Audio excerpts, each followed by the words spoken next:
Post from AskReddit. People who work at a Subway sandwich place, what is the strangest order you've ever had from a customer?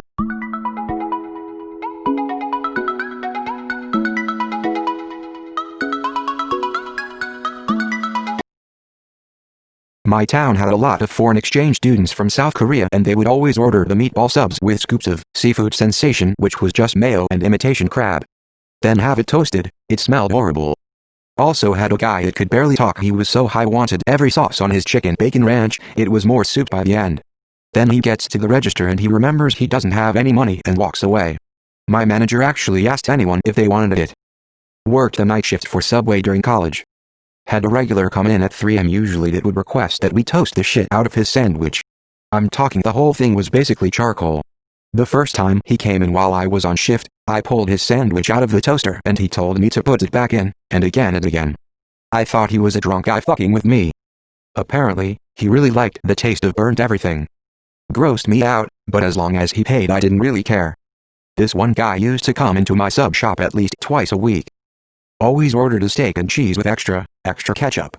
Except you couldn't put enough ketchup on it. We could use over a bottle and he would still come back and ask for the bottle because packets took too much time. Back in high school, I worked at the local Subway. Every night, 30 minutes to an hour before close, this largely African-American man built like an NFL linebacker would come in, and no matter how many or what kinds, would clean out whatever was left of our cookies for the night. 2 oatmeal raisins, a dozen chocolate chip, a smattering of everything. Didn't matter, he'd purchase every single cookie left and leave. We nicknamed him Cookie Monster. I worked in a pizza place and at one point I had a man walk in and order a personal cheese pizza. Then he specified that he wanted no sauce. Then added that he wanted no cheese. Then decided he'd like to add uncooked cherry tomatoes as a topping. We ended up cooking a slab of dough and throwing some cherry tomatoes on top. He then proceeded to use the pizza crust as a plate for his tomatoes, then threw the crust away after finishing his tomatoes. We had a salad bar with the exact same tomatoes as well. I worked at a Burger King in my junior year of high school, not a sandwich shop, but play along. I was on the specialty board, chicken and fish mainly. This order came through for an original chicken with HHH mayo. H in the training stood for heavy or extra. I asked my manager if it was a typo and they said no, this guy comes in once a week for that sandwich. I swear, by the time my manager said the sandwich was proper, the mayo was thicker than the chicken patty itself. I felt like I needed to bathe afterward. I used to work at McDonald's. We had a regular customer who wanted a plain quarter pounder, no bun, extra pickles. Basically, just a 1 4-pound beef patty with like a half cup of pickle slices on top of it. Don't work there anymore, but the one order that sticks in my mind above everything else was one time a guy came in on the phone to order 2 sandwiches and he explained one was for his 7-month pregnant wife, so to please make it right, he has a list of exactly what she wants. So I made it exactly how it was written down, then made him and he paid and all was good in the world. Then maybe 10 minutes later the phone rings and I answer it and there is this woman on the phone just screaming at me telling me I made her sandwich wrong and how she wanted ranch instead of mayo. And blah blah and that she would send her husband in to get it remade, you know, full Karen minus the let me speak to the manager bit. So the guy comes back in and I immediately recognized him and he's apologizing profusely explaining that his wife is pregnant and hormones and whatnot. And I assured him I've been yelled at for less, it's no big deal, I'll remake it at no charge. He has the offending sandwich, I remake it right and throw the old one away. And as I'm ringing up the order, even though it was free it still had to be rung up at $0 for bread count accuracy, the phone rings. So I hand the man his sandwich and answer the phone and there is this woman on the phone hysterically crying on the other end and so I ask if she's alright and she informs me that she called earlier.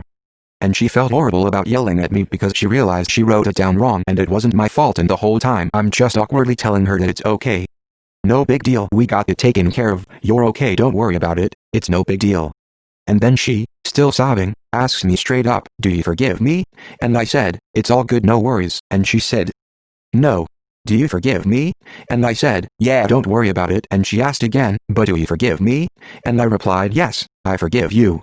Have a great night, ma'am. After which she hung up.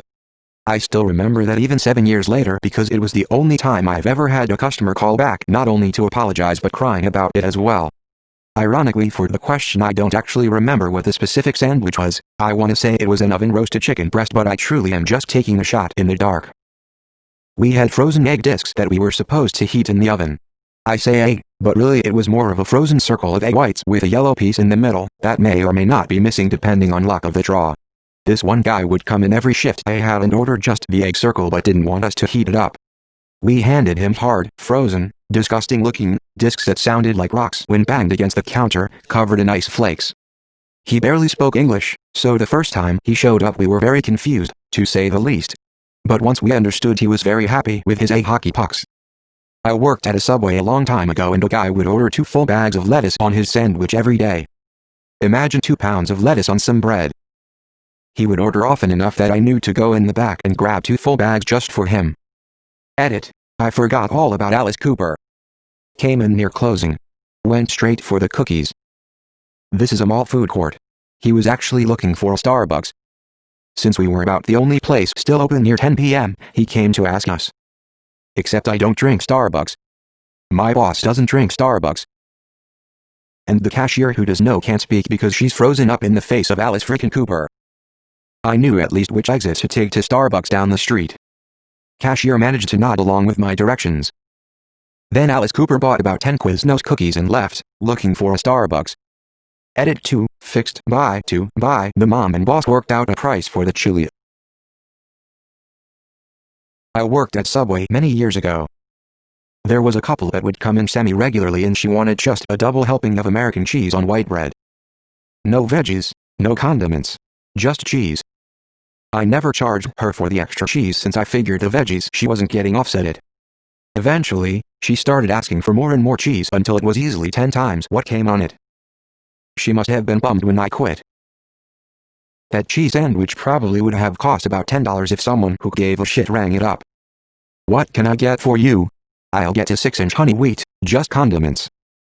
Just condiments? Just condiments. All of them, if you don't mind. That day ruled. I worked at a Subway next to the shadiest motel in town and hookers would come in all the time. For the most part, they were fine, but one lady would come in and get the cold cup combo and ask for oil on it.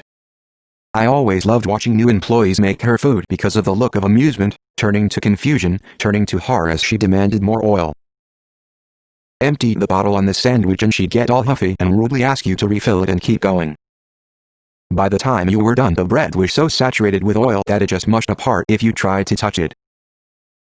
You had to use the paper to try and topple the oily mess into a vaguely sub-shaped blob and roll it up fast before it leaked everywhere. I always wished she'd stay in the lobby to eat it just once, so she really intended to use it as food, but she always shuffled back to the motel to have her oily feast. To enjoy more of our curated content vlog, be sure to hit that subscribe button and notification bell down below. Please also like our videos and your comments will be much appreciated. Thanks.